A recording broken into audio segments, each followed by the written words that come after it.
কোচ ৰাজবংশী জনগোষ্ঠীৰ জনজাতিকৰণৰ দাবী আক্ৰাসুৰ অতিৰিক্ত উপায়ুক্তৰ জৰিয়তে স্মাৰক পত্ৰ প্ৰেৰণ গোৱালপাৰা জিলা আক্ৰাসুৰ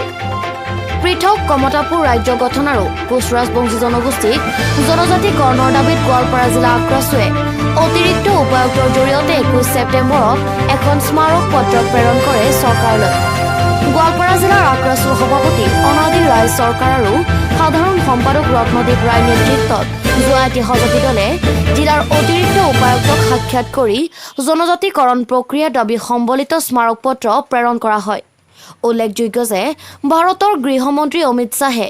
6 জনগোষ্ঠীৰ জনজাতিকৰণৰ প্ৰতিবেদন ৰাজ্য চৰকাৰক এমাহৰ ভিতৰত দাখিল কৰিবলৈ যি নিৰ্দেশ দিছে যাতে এই জনজাতিকৰণ প্ৰক্ৰিয়াটো এমাহতকৈ আৰু দীঘলীয়া নহয়, অন্যথা গণতান্ত্ৰিকভাৱে আন্দোলনৰ লগতে ইয়াৰ পৰিণাম নিৰ্বাচনত বিজেপি চৰকাৰে ভুগিব লাগিব বুলি গোৱালপাৰা জিলা আক্ৰাসুৱে হুংকাৰ দিয়ে।